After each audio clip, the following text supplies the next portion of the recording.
오늘은 인을 떼는 장면이 나옵니다. 자, 인이란 뭘 말하느냐면 도장 자국을 말하는 겁니다. 도장 자국. 옛날에 보면 그런 영화나 이런 데 옛날 장면들을 보면 편지를 두루마리에 쓰잖아요. 이렇게 두루마리에 써서는 이게 중간에 뜯어보면 안 되니까 편지 이렇게 말린 끝부분에다가 촛농을 이렇게 떨어뜨리죠. 초를 떨어뜨려서 딱 붙게 하고는 거기다가 도장에 이 인장 반지로 꾹 찍거나 어인을 꾹 찍어서 아무도 중간에 뜯어보지 못하도록 한다는 겁니다. 지금 그 장면입니다. 편지에 인이 몇 개가 있다고요? 7개가 그렇게 달려있다는 겁니다. 그렇게 도장을 7개 찍고는 이제 몇 개를 떼야 이걸 열어볼 수 있습니까? 7개를 다 떼야 열어볼 수 있습니다. 그래서 지금 하나씩 인을 떼가는 장면입니다. 하나씩 뗄 때마다 어떤 현상들이 나타납니다.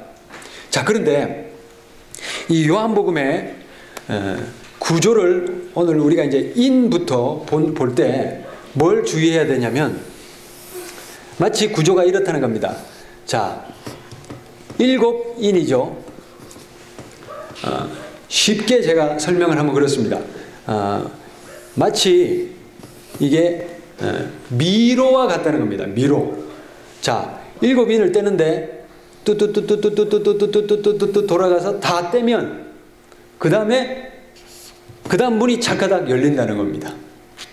그래서 그 다음은 뭐냐면 7 나팔입니다.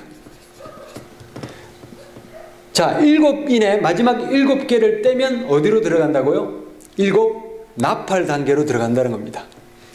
그 다음에 7 나팔을 뚜뚜뚜뚜뚜뚜뚜뚜뚜 다 하면 그 다음 단계로 어디로 들어가면 7 대접입니다. 큰 접시, 대접을 이제 쏟기 시작합니다. 하나씩, 둘씩 쏟기 시작하는데 진짜 심판은 언제부터 나타나느냐면 7 나팔의 마지막 부분과 7 대접이 정말 최종적인 심판이 쏟아진다는 겁니다. 그리고 지금 7인의 단계는 뭐냐면 하나씩 그걸 위해서 준비하는 단계입니다. 스탠바이 한다고 그러죠. 왜? 드라마나 이런 연극 같은 데 보면 배우들이 공연을 하기 위해서 어떻게 합니까? 미리 분장도 하고 준비를 하죠. 준비하는 단계입니다. 여기서는 심판이 본격적으로 쏟아지는 것이 아니라 무슨 말을 탄 자가 나타나고 하면서 준비합니다. 치려고 준비하고 하는 그런 준비의 단계들이 나타나는데, 자, 오늘 우리가 이 말씀들을 하나씩 자세히 한번 살펴보도록 합니다. 자, 5장 1절에 두루마리가 있는데 7인으로 봉했다는 것은 뭡니까? 그만큼 철저하게 비밀로 감추어 두었다 하는 거죠. 자, 그런데 이제 이 인을 떼는데 7번째 인을 다 떼기까지 우리가 주목해서 계속 긴장을 늦추지 말고 봐야 되고, 마지막 7인이 떼면 그 다음에 뭐가 나온다고요? 7 나팔 단계로 탁탁 한 단계 들어간다는 겁니다. 그 다음에 7 나팔이 다 부러지면 그 다음에 마지막 단계로 어디로 들어갑니까? 7 대접으로 탁 들어간다는 겁니다. 그래서 하나씩 쏟아질 때마다 어마어마한 이제 재앙들이 쏟아지는 그런 것들을 우리가 볼 것입니다. 자, 인이 본격적으로 열리는 것을 살펴봅니다. 2절에서 두루마리 7인을 떼려 합니다. 그런데 3절에 보면 하늘 위에나 땅 위에나 땅 아래에 능히 두루마리를 펼칠 사람이 없다, 이렇게 되어 있어요. 그런데 오직 한 분, 그 비밀의 두루마리를 열어 펼칠 분이 계신데 그분이 누구십니까? 6절에 나오죠. 오직 어린 양 예수님만이 7인을 떼시고 두루마리를 펼칠 수 있습니다. 그러니까 자, 두루마리를 펼친다는 건 무슨 말이냐면 이게 계시라는 거죠. 계시. 완전한 계시요, 계시를 열어 보이실 분은 누구십니까? 예수님입니다. 그런데 어떤 이단 종교에서는 이 어린 양이, 백마를 탄 어린 양이 자기라고 주장하면서 이만희 같은 경우에 실제로 백마를 어디서 구해가지고 백마를 타고 이렇게 다니고 그렇게 하는데 그거는 정말 우스운 얘기입니다. 지금 여기서 어린 양을 이만희로 얘기하는 게 아닙니다. 바로 보십시오. 죽임당한 어린 양 이렇게 표현하고 있습니다. 죽임당한 어린 양. 자, 계속해서 보시면 8절부터 10절에 보면 내 생물과 24장로들이 이늘 떼실 어린 양 예수님을 찬양합니다. 9절에 뭐라고 찬양합니까? 9절에 일찍이 죽임을 당하사. 이 어린 양 예수님은 어떤 분이시라고요? 일찍이 죽임을 당하셨던 분입니다. 이건 뭘 얘기합니까? 예수님의 속죄제물, 십자가의 희생, 속죄의 제물 되셨던 것을 의미합니다. 그 다음 보십시오. 피로 사서 하나님께 드리시고 예수님의 피값으로 우리의 죄를 어떻게 합니까? 속죄하고 우리를 어떻게 했습니까? 하나님께 드려지도록. 할렐루야. 그래서 우리와 하나님 사이에 깨어졌던 관계를 회복시키신 분이 바로 예수님이시거든요. 그의 피로 말미암아. 자, 이로써 우리에게 어떤 권세가 주어졌습니까? 10절. 나라와 제사장으로 삼으셨다. 할렐루야. 나라를 삼으셨다는 것은 뭐냐면 하나님의 나라, 천국의 왕국의 한 귀퉁이를 떼주는 것을 쉽게 생각하시면 됩니다. 그러면 우리가 뭘 받습니까? 나라를 받죠. 그러니까 우리가 뭐가 됩니까? 하나님의 나라가 되는 거예요. 나라가 되는 거예요. 나라로 삼으셨다는 건 뭐라고요? 하나님이 천국으로, 천국의 한 영역을 기업으로 준다, 유업으로 준다, 상속받게 한다. 그 말을 의미하는 것입니다. 우리가 천국에 가게 되는 것을 말하고, 그 다음에 보십시오. 제사장이 되게 하시고 왕노릇하게 하신다 그랬습니다. 할렐루야. 자, 그리고 이어서 천천만만의 천사들이 찬양하는데 12절 똑같죠? 죽임당하신 어린 양. 계속해서 얘기하죠. 죽임당하신 어린 양은 능력과 부와 지혜와 힘과 존귀와 영광과 찬송을 받으시기에 합당하도다. 왜 자꾸 죽임당하신 어린 양을 강조할까요? 예수님에 대해서 왜 자꾸 죽임당하신 어린 양 강조하겠습니까? 우리가 요한계시록을 이해를 할 때, 읽을 때 반드시 염두에 두고 봐야 될 게 뭐라고 그랬습니까? 여기서 성도들의 형편입니다. 지금 이 성도들은 어떤 형편에 있다고요? 엄청난 박해와 고난과 순교를 당하는 상황입니다. 그 상황에서 예수님에 대해서 계속 뭐라고 강조하냐면 죽임당하신 어린 양이라고 했어요. 예수님도 성도들처럼 고난과 박해와 죽임을 어떻게 했어요? 당하셨죠. 그렇지만 이제는 어떻습니까? 천상에 오르셨죠. 그리고 천천만만의 천군 천사들과 수많은 존귀한 자들이 어떻게 합니까? 존귀와 영광과 부와 권세를 우리 주 예수님께 돌릴지어다. 할렐루야. 지금은 어떻게 하고 계세요? 찬양받고 계세요. 찬양받고 계세요. 그러니까 이것이 성도들에게 얼마나 위로가 됐겠냐 하는 겁니다. 고난당하고 박해를 당하고 지금 힘겹지만 우리가 끝까지 이 고난과 박해를 인내하며 견디면 마침내 존귀와 영광의 그 은혜가 나라와 제사장으로 삼으신다 그러셨잖아요. 그 영광에 우리가 함께 참여하게 될 것이다. 그것을 지금 보여주는 거거든요. 할렐루야. 그래서 이것이 죽임당하는, 지금 순교당하는 것을, 동료들이 순교당하는 것을 보고 있는 이 상황 속에서 고난당하는 이 성도들에게 위로의 말씀, 은혜의 말씀이 되고 있는 것입니다. 자, 여기서 우리가 주목해야 될 것은 뭐냐면 예수님이 존귀와 권세와 찬송을 받으시기에 합당한 분이십니다. 세상의 어떤 지배자가 아닙니다. 로마의 황제도 아닙니다. 자기를 신격화해서 우상 숭배받는 김정일이나 김일성이나 문선명, 그런 스스로 어린 양이라고 주장하는 그런 존재들이 아니라 누구만이? 예수님만이, 할렐루야, 예수님만이 찬송과 존귀와 영광을 받으시기에 합당한 분이신 줄 우리가 고백하며 살아갈 수 있기를 바랍니다. 결국 땅에서 자기 권세를 휘두르던 자들은 마침내 지옥불 심판에 사라지게 되는 것입니다. 이제 13절에 보면 세 번째 무리들이 나오는데 하늘과 땅과 땅 아래 바다 위 모든 피조물이, 이제는 누가 찬양합니까? 모든 피조물이 찬양합니다. 자, 우리가 이 찬양의 단계를 잘 봐야 돼요. 첫 번째 찬양은 누가 했습니까? 네 생물과 24장로들이 찬양했어요. 두 번째는요, 천천만만의 천사들이 찬양했어요. 세 번째는 누가 찬양합니까? 모든 피조물까지 다 찬양하고 있는, 이걸 점층법이라고 그러나요? 점점점 많은 백성들이 점점점 수많은 무리들이 찬양하는 그 광경을 펼쳐주고 있습니다. 세상 만물이 모두 찬양하는 그 감격적인 장면, 우리가 한번 상상해 보십시오. 얼마나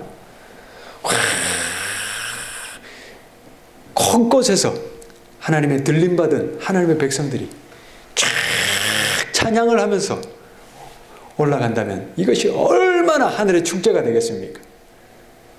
얼마나 예수님의 이름이 영광스럽게 되겠습니까? 우리가 그 모두 축제에, 그 영광에 참여할 수 있기를 바랍니다. 하나님을 마지막에 힘껏 찬양할 수 있는 그런 은혜가 있기를 바랍니다. 자, 찬양의 내용이 13절 중간 부분부터 나오죠. 보좌에 앉으신 이와 어린 양께 찬송과 존귀와 영광과 권능을 세세토록 돌릴지어다. 할렐루야. 우리 예수님이 이렇게 위엄과 존귀가 있으신 분이십니다. 세상 모든 만물이 찬양할 이름은 바로 예수 이름입니다. 천사들도 찬양합니다. 천상에서 존귀한 네 생물과 24장로들도 찬양합니다. 그 이름 바로 예수 그리스도 이름입니다. 예수님은 우리를 위해서 죽임을 당하신 속죄의 주님이십니다. 또 예수님은 그 피로 우리를 하나님께 올려드린 구원의 주님이십니다. 예수님은 우리를 하나님의 나라와 제사장으로 삼으신 권능의 주님이십니다. 예수님의 그 속죄와 구원의 은혜가 오늘 이 시간 저와 여러분 모두에게 다 임하기를 바랍니다.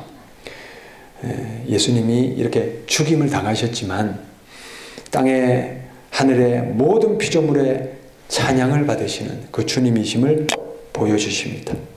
그러므로 우리도 말세에 잠깐 당하는 고난을 두려워하지 마시고 그 천국의 영광과 그 하나님이 주시는 그 놀라운 그 은혜를 바라보시면서 하나님의 영광에 참여할 수 있는 우리 모두가 되기를 바랍니다. 이제 6장으로 넘어가면 드디어 하나씩 인을 떼는데 첫 번째 인을 뗐어요. 그러자 어떤 현상이 일어납니까? 흰 말을 탄 이가 활을 가지고 나옵니다. 자, 이 영은 어떤 영일까요? 무슨 역할을 하는 영일까요? 흰 말을 타고 활을 가지고 나왔어요. 뭐 하는 사람일까요? 이제 심판하려고 오는, 세상을 심판하려고 하는 영입니다. 자, 준비 태세를 갖춥니다. 자, 3절. 두 번째 인을 떼자 이번에는 4절에 보니까 어떤 말이죠? 붉은 말을 탄 이가 나오는데 땅을 심판할 큰 칼을 가지고 나옵니다. 자, 큰 칼을 가지고 사람들을 이렇게 진멸하는 그 영이기 때문에 이제 그 피 흘림 뭐 그런 것들을 상징하는 붉은 말을 타고 나왔을 수도 있고, 5절. 셋째 인을 떼자 무슨 말입니까? 검은 말. 자, 검다는 것은 뭘 얘기하냐면 기근 이런 것들이 떠오르죠. 자, 그가 손에 저울을 가지고 나왔다고 했어요. 이 저울은 무슨 저울이냐면 양식을 다는 데 쓰는 저울입니다. 양식을 다는 저울인데 6절에 보십시오. 어떤 말이 있냐면 한 데나리온의 곡식이 얼마만큼이래요? 밀 한 되라고 했어요. 한 데나리온은 이 당시에 한 사람이 하루 종일 일해서 얻는 품삯이 한 데나리온이었어요. 자, 우리로 말하면 뭐 5만 원이나 10만 원이나 뭐 이 정도 생각하시면 되겠습니다. 자, 이렇게 한 데나리온을 받아서 밀 한 대를 산다고 했어요. 밀 한 대가 뭐냐면 한 사람이 하루 종일 먹을 수 있는 식량이었어요. 그러니까 이건 뭘 얘기하냐면 하루 종일 일해가지고 뭡니까? 자기 입에 풀칠 겨우 한다. 그 말이거든요. 그러니까 다시 말하면 이 당시에 먹고 살던 그 시대의 환산으로 이렇게 성경학자들이 환산을 해보니까 물가가 얼마나 비싸졌냐면 10배로 뛰었다는 겁니다. 10배로. 지금 우리가 사는 것보다 물가가 얼마나 뛰었다고요? 10배로 뛰었대요. 그만큼 뭡니까? 양식이 어떻게 된 겁니까? 줄어들었어요. 그러니까 이 말을 탄 이가 하는 역할은 뭐냐면 땅에 무엇을 주는? 기근을 주는, 가뭄을 주는, 기근을 주는. 그래서 양식이 확 줄게 해서 양식을 사는데 한 데나리온에 밀 한 대밖에 못 사는 거예요. 그 정도로 먹고 살기가 궁핍해지는 기근을 암시합니다. 기근으로 수많은 사람들이 죽어가는 그걸 얘기하는데, 그러나 뭐라고 됐습니까? 감람유와 포도주는 해치지 말라 이렇게 되어 있어요. 감람유가 뭐냐면 올리브 기름입니다. 감람나무에서 짠 기름인데, 이 감람유는 구약 성경에 보니까 제사장을 기름 부을 때 있죠. 제사장을 기름 부을 때 감람유 이 기름을 가지고 부었고, 성소에 제단을 거룩하게 할 때 감람유로 관유라고 그러는데, 그런데 뿌려서 성소의 기물들을 거룩하게 하는 그런 역할을 했습니다. 그러니까 이 감람유는 거룩한 기름이죠. 자, 그 다음에 포도주. 포도주 하면 여러분 뭐가 떠오르십니까? 예수님의 피죠, 피. 피가 떠오르죠. 그래서 예수님의 피를 상징하는 겁니다. 그러니까 다시 말하면 어떤 성경학자는 감람유와 포도주를 거룩한 성도들이다 이렇게 해석하는 학자들도 있는데, 그냥 이 거룩한 이런 것들은, 이런 곡식이나 또는 이런 그런 영역은 손대지 마라 하는 겁니다. 여기서 우리가 얻을 수 있는 힌트는 뭐냐면, 이 심판의 사자들은 하나님의 백성을 심판하는 사자들입니까? 아니면 악의 무리들, 마귀의 권세자들을 심판하는 무리입니까? 감람유와 포도주는 손대지 말라 이렇게 얘기합니다. 자, 그 뒤에 가보시면 더 이제 구체적으로 나오는데 7절, 네 번째 인을 뗍니다. 이번에는 청황색 말이 나타납니다. 그 이름은 뭐라고요? 사망이다.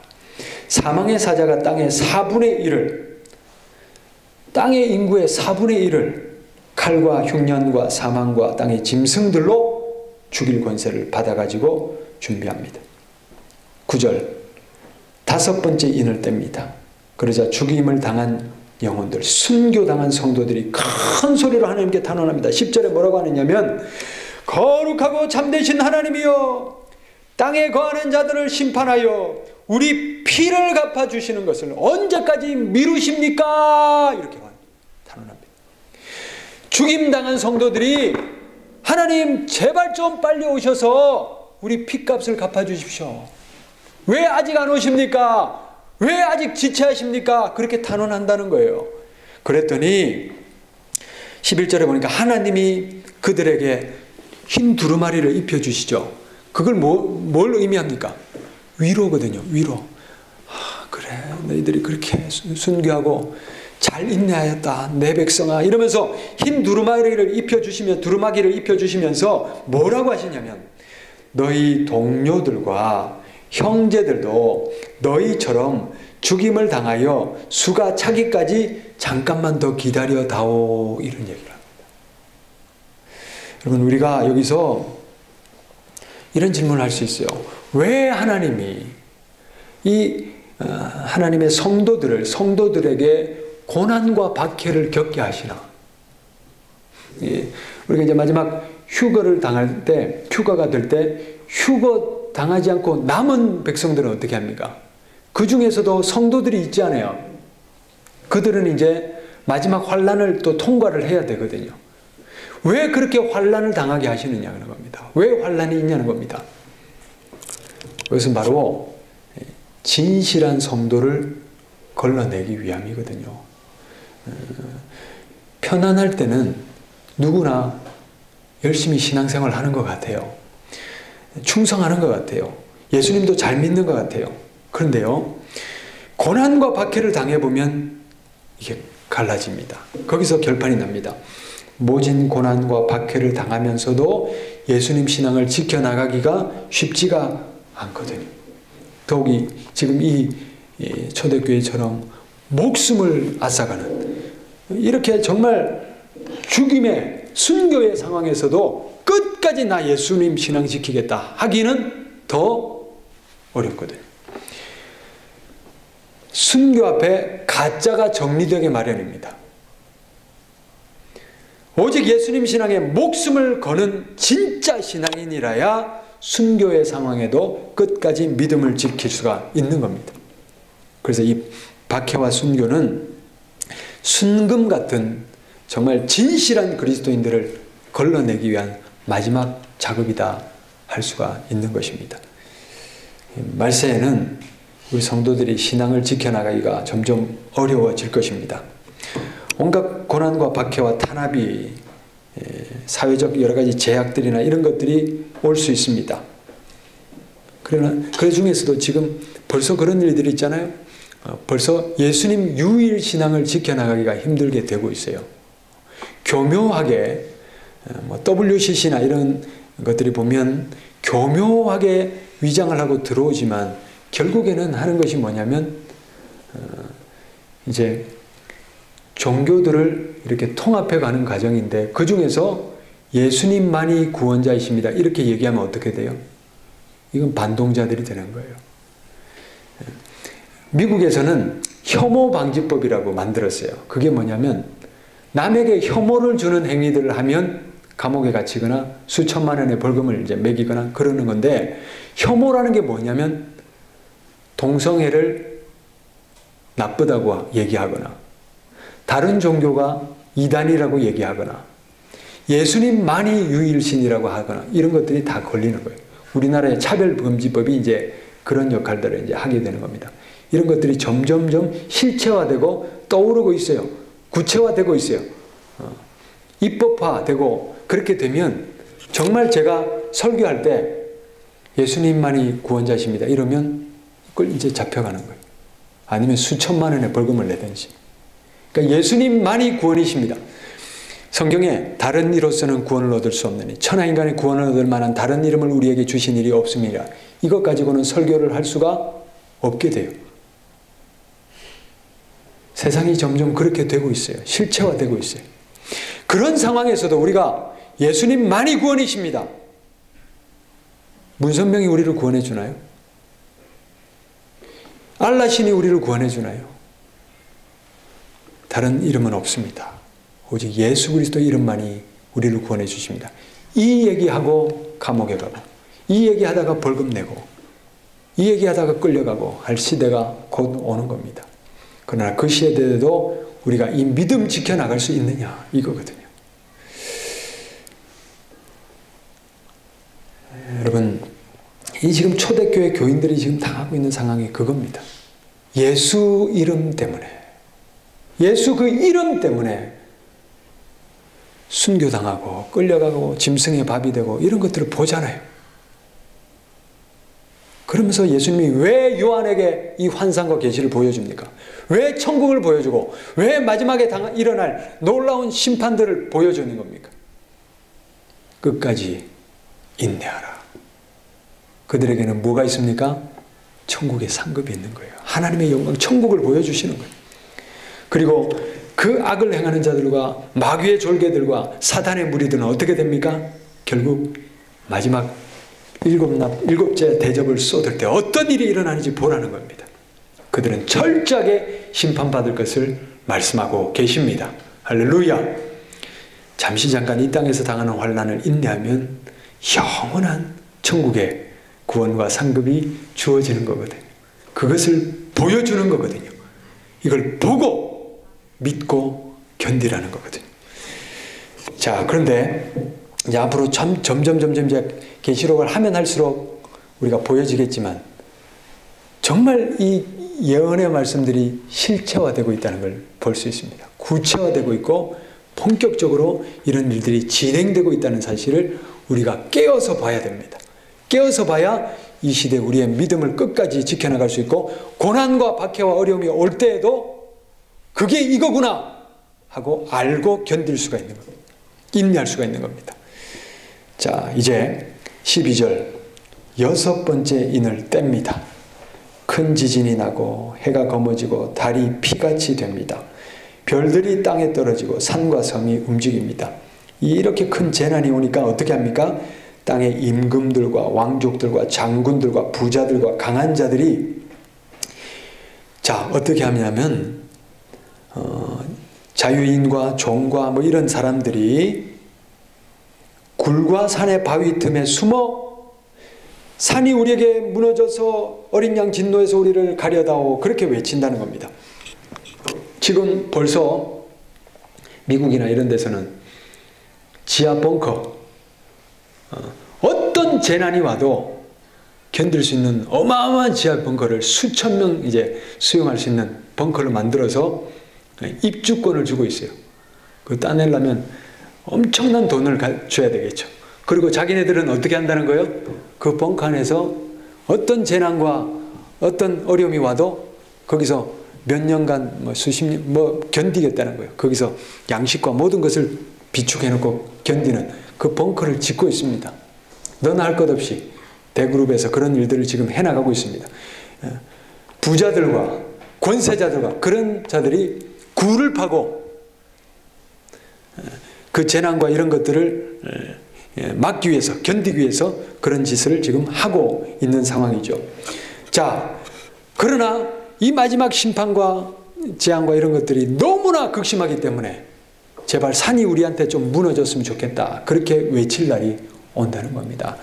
자, 그 다음 이제 마지막 7장에 가면 자 보십시오. 8장에 보십시오. 8장 1절 읽습니다. 한 장 넘기시고 8장 1절에 일곱째 인을 떼실 때에 돼 있지요. 자, 일곱째 인과 여섯째 인 사이에 7장이 들어가 있죠. 무슨 말씀인가 아시겠죠? 자, 6장 마지막까지 인을 몇 개 뗐습니까? 6개 뗐지요. 그 다음에 7장이 있죠. 그 다음에 8장 1절에서 이제 몇 번째 때입니까? 7번째 때지요. 그 사이에 7장이 들어가 있죠. 그렇죠? 자, 이 7장의 역할이 뭐냐? 우리가 다음 시간에 살피는데 이 7장은 놀랍게도 어떤 작업을 하시냐면 자, 이 죽음의 사자들이 심판의 사자들이 스탠바이 하고 있어요. 활을 가진 자와 뭐 가진 자들이 준비하고 이제 예비하고 그렇게 스탠바이 하고 있다는 겁니다. 그때 7장에서 하나님이 어떤 명령을 하시냐면 천사 하나를 보내가지고 얼른 가서 성도들의 이마에 표시를 하라는 겁니다. 성도들의 이마에 표시를 하라는 겁니다. 그러면 죽음의 사자들이 들이닥쳐서 성도들은 어떻게 합니까? 그 재앙에서 건드리질 않는 거예요. 할렐루야. 그러니까 이 죽음의 사자들은 무엇을 위한 사자입니까? 악의 권세들. 그들을 심판하는 사자들이 이제 스탠바이, 죽음, 준비하고 출동 준비, 발사하면 쫙 나가서 이렇게 진멸하는 그런 작업을 한다는 겁니다. 출애굽할 때 이들이 이스라엘 백성들이 그 죽음의 사자를 뛰어넘는 방법이 하나가 있었어요. 그게 뭐죠? 문 임방과 문설주에 어린 양의 피를 발랐어요. 그 피가 6월절 어린 양의 피가 있는 집들은 죽음의 천사가 어떻게 해요? 넘어갔어요. 그걸 영어로 패스오버라고 하는데 그게 6월이라는 뜻이에요. 넘어가다는 뜻. 월장할 때 그 월 있죠? 넘어가는 거예요. 그래서 성도들의 마찬가지로 성도들의 이마에 표시가 된 그 성도들은 죽음의 사자가 넘어가는 거예요. 할렐루야. 할렐루야. 자, 오늘 말씀을 정리합니다.